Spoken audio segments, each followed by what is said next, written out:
That is nice. Hi. So I directed a music video for Dodie Clark.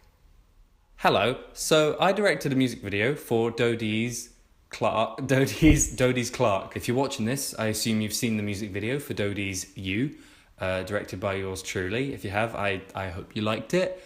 I thought it would be a nice idea, a little change of pace to talk about the making of something and talk about the process and my ideas going into it, and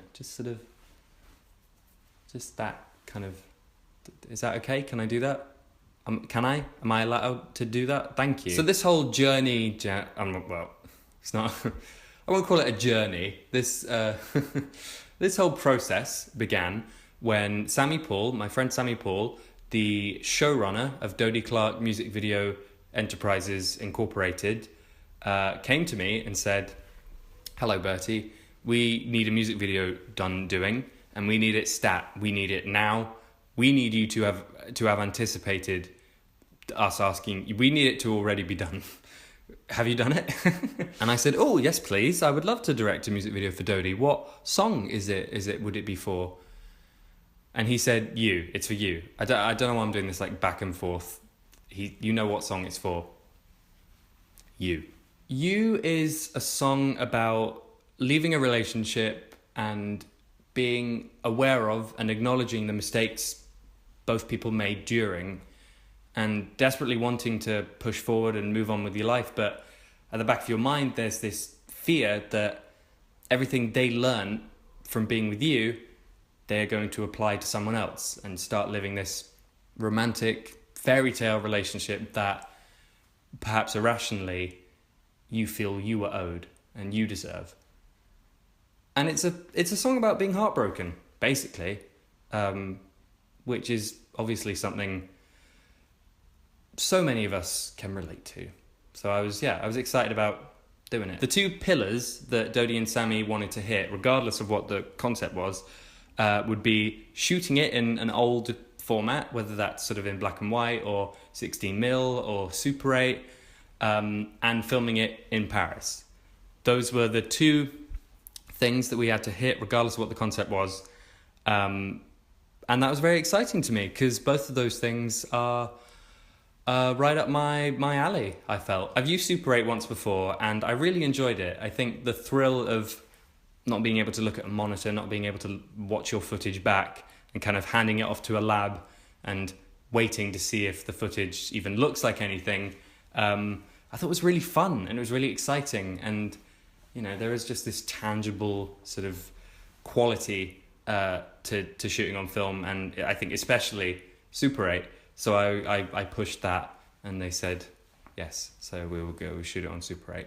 And even though this was like a very small production, as an up and coming filmy person, to be able to go and shoot something in another country was just kind of fun and exciting and sort of refreshing. So to shoot something in Paris was really appealing to me.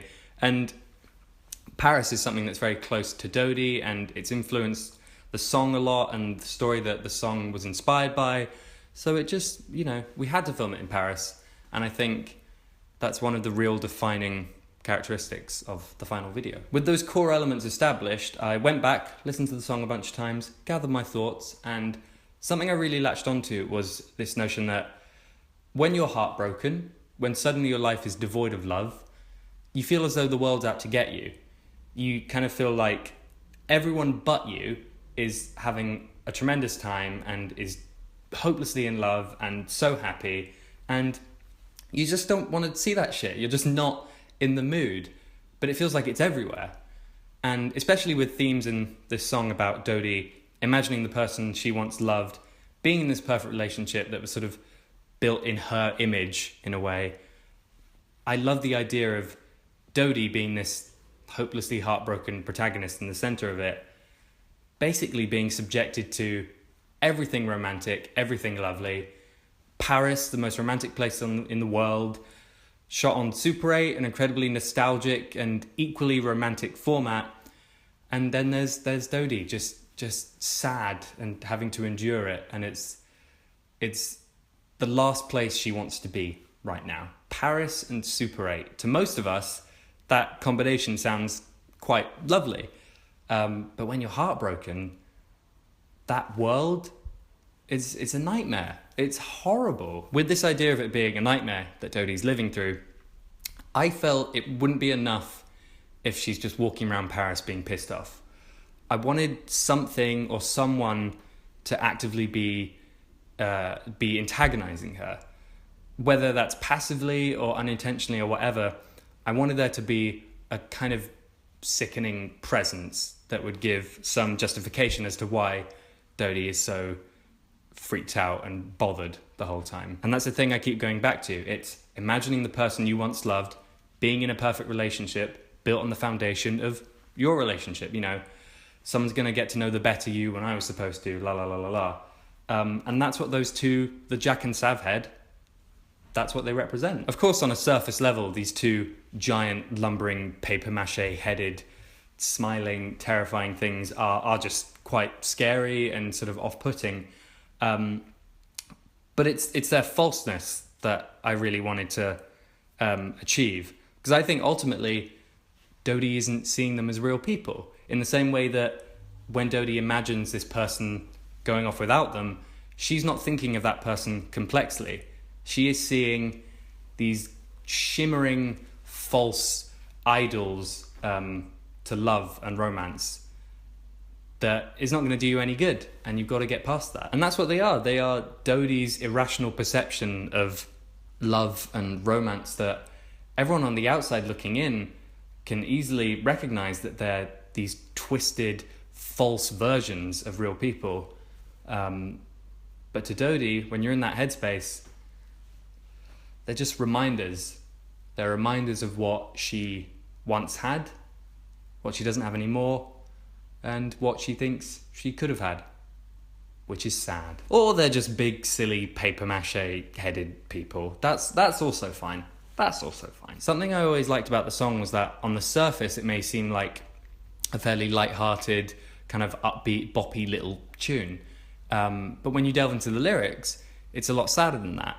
And I really wanted to apply that idea to the video. You know, on the surface, it's incredibly fun. It's very vibrant. There's a lot going on, very fast-paced. There's funny little moments here and there. But ultimately, it's a song and it's a music video about someone going through some shit, who's feeling kind of sad and feeling kind of heartbroken. And I wanted it to be enjoyed in both ways. If someone just wants to sit back and watch a very light-hearted little music video about two papier-mâché head people chasing someone around Paris, that's fine. But if you want to dissect it, you're more than welcome to, because some thought went into it. Some. I think despite all that, ultimately, I wanted to make something that at the very least was a fun, rough around the edges little romp. So if I've achieved that at all, then I think I've done my job. I've always thought the best thing you can hope for when making a music video is that the song and the video go really hand in hand and kind of have this symbiotic relationship where hopefully people can't imagine one without the other. And I don't know if that's the case for you. The song existed long before the video, but I think they match up pretty nicely. And I personally kind of struggle to detach one from the other, which is something I'm quite proud of. And I think one of the reasons we were able to get it to that point and for me to feel quite close to the song and feel very familiar with it and kind of understand it was because I was being sent every mix, every version of the song as it was being recorded for the EP. For instance, one of the early drafts of the song had this very pronounced Rugrats in Paris-esque accordion sound. Oh, why did it have to be?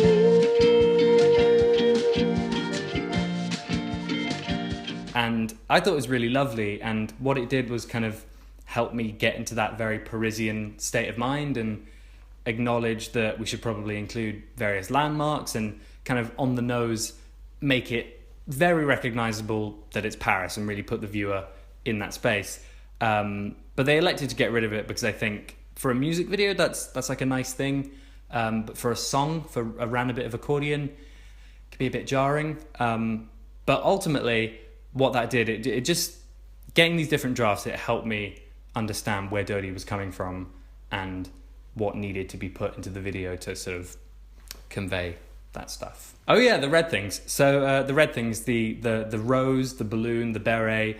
There's not much symbolism with those. I mean, obviously a rose plucking the petals, blah, blah, blah, blah. Red is very significant for romance and love and the heart. You know, it's quite on the nose, but I think we were allowed to do that in this kind of music video. But ultimately, I think the main reason they were there was to kind of bookend it, to give structure with each little section. And I thought they're a nice little bit, and it all comes together with the beret at the end, I guess. So I'm going to do a bit of damage control now, because I'm recording this before the music video is out, so I don't even know if there are comments about this, but the red balloon, we shot this a few months ago. It wasn't back in the public consciousness yet. I didn't think it was like I know now it seems like a sort of a reference, perhaps. It wasn't. Again, red equals love, bookending, just, you know. So I'm not Stephen King. I'm not coming for you. You are more talented and more famous than I will probably ever be. The making of the video was really fun. A lot of my peers and friends and people I work with, we're fortunate enough now to be in the position where a lot of our projects are quite big in scale and production, and there's lots of crew members and stuff like that, and I love that environment. I love working like that. But it was nice to go back to a handful of friends, a camera, kind of going out there, grabbing shots, and it just felt quite sort of, it harkened back to a time that I thought was sort of lost for a lot of us, and it kind of reminded me that it's sort of a cliche thing to say, but like you can't just go and like film just with a camera and you'll get stuff that is nice and good. And yeah, you don't need big hulking cameras and camera crews and gaffers and focus pullers and all that stuff. Even though it's nice, you don't always need it. And I think for this video, like I said before, we wanted it to be rough around the edges. We wanted it to feel kind of homemade. And I think it feels like that. It's like if one of my bigger productions, like a short film or something, is crafted with like hammer and nail drills, like titanium, very just like solid. This one was crafted with a plaster. It was held together with a plaster and like some glitter, like little stickers and stuff. And yeah, one isn't more valuable than the other. There's room for both. And it was nice to be reminded of that. The shoot was about 2.5, 3 days, and it was honestly pretty easy. Like literally we were just wandering around Paris, getting shots, talking shit and having fun. And we desperately wanted to shoot the whole thing on Super 8, but as a backup, we got everything digitally as well. But after sending the footage off to the lab and getting it back, I can safely say it all looked great, and we didn't use a single digital shot. The whole video is Super 8, and that is good, because I think you can tell the difference. I mean, maybe. I think I just like knowing that it's all legit, and we shot the whole thing on film, and it's just it's got that crusty crab feel. Yeah, it was a good time. I really enjoyed it. I like making more lighthearted stuff. I feel like I need to do it more often. Thank you, Dodie, for letting me do the music video for your song. I really appreciate it. It was a lot of fun. Thank you, Sammy, for producing it and putting the whole thing together. Thank you, Jack and Sav, for enduring 2.5 days of wearing sweaty paper mache spiky heads on your heads. You guys really make the video, and yeah, it means a lot that you would do that, especially Jack, because you don't even see his face. Thank you to Leah, who supplied the roses and the balloons and just helped us out while we were in Paris. That was greatly appreciated. Oh my God, huge thank you to Louis Grant. Louis, who built the heads and created them, did such an amazing job. And I think the balance he really struck that I really wanted was, I wanted them to be crude, I wanted them to look homemade, but I also wanted there to be some detail and for them to have a touch of Uncanny Valley. And I think he nailed it. I think you nailed it, mate. Thank you. And I'm sorry I burnt them, but they take up a lot of space, and I wanted to see how they burnt. And I liked what I saw. I'm probably forgetting some people. I'm sorry if I have, but those were the core people involved. And yeah, it was a fucking fun ass time. I don't know. Thank you. Thank you very much for watching. I will hopefully have a new Bertie's Making Vlogs again out soon. There's also a second part to the thing I made about my sister that's really lovely that I'm going to be releasing at some point soon. And there's also a short film that I'm very excited about called Stomping Grounds that will be out in a few months. We're going to do the festival thing first, so it'll be a little while, but here's a little taste.